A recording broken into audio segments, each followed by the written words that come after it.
a service of CNC Worldwide.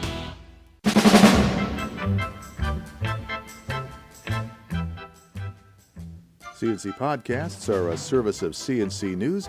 They're brought to you by the Greece Chamber of Commerce, providing more than 800 member companies with business solutions since 1984. After lengthy debate last night, the New York State Assembly passed legislation delaying use of the controversial Common Core education standards in teacher evaluations until the end of the next school year. If it's approved in the Senate and signed by the governor, the bill will also prevent using Common Core tests as the sole means of deciding who can be promoted to the next grade. So far, there is no matching bill introduced in the state Senate, and key senators say it's not likely the bill will pass the House in its current form. State Attorney General Eric Schneiderman says Facebook and Instagram have agreed to help prevent the social media sites from being used to arrange gun sales. Schneiderman and groups including Moms Demand Action for Gun Sense and New Yorkers Against Gun Violence say it is not in Facebook's interest to see the site used as a 21st century black market. Facebook and its Instagram photo-sharing site are two of the biggest social media platforms. They are not e-commerce sites, but people use them to market weapons without the required background checks. Schneiderman says people also offer assault-type weapons, now illegal in New York under the New York SAFE Act. Facebook will now block users under 18 from viewing posts about firearms sales and also take down posts that show intent to evade or help others evade state gun laws, particularly background checks. Westchester County Executive Rob Astorino was officially a candidate for governor of New York, seeking the Republican nomination to run against Democrat Andrew Cuomo in the fall. Astorino says in a video on his website that people don't buy Governor Cuomo's story that New York is on the rise.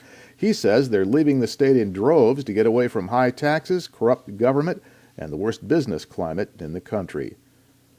The Greece Central School District says Superintendent Barbara Dean Williams met yesterday with Mary Jo Norgard, the parent whose Facebook post triggered an investigation and eventually the resignation of a teacher. Norgard had raised concerns with the district about teacher Sharon Duffy's use of an inappropriate sexual term during her daughter's American Sign Language class at Olympia High School. She also posted her daughter's cell phone shot of a whiteboard with the offensive word. The school district began an investigation. Duffy resigned on Tuesday night. The district says in a statement that Superintendent Dean Williams thanked Norgard for bringing the issue to her attention. And Greece Teachers Association President Jason Cooney reacted to the Greece Olympia situation by saying a teacher made an unfortunate error in judgment.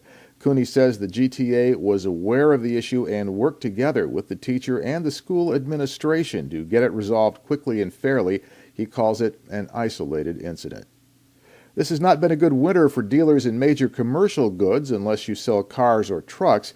They were the one bright spot in New York in February, according to the monthly Siena College Index of Consumer Sentiment.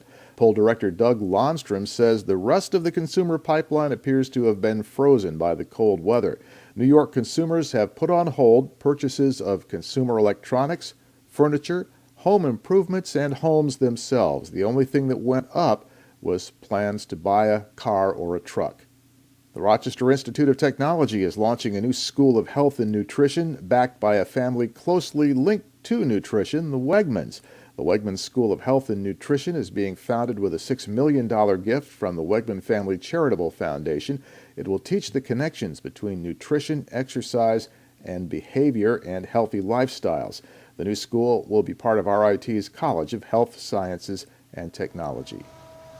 The State Transportation Department has fined CSX Rail $10,000 for not reporting a derailment involving oil-laden tank cars quickly enough.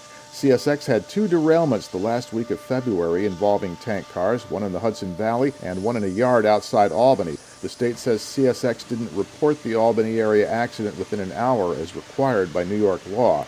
The state has put rail shipments of volatile North Dakota crude across New York under a microscope after a couple of disastrous fires in the Midwest and in Canada triggered by oil train derailments. Our next podcast is whenever you click on one of these pages and catch one. We post updates as necessary. I'm Bud Lowell, CNC News.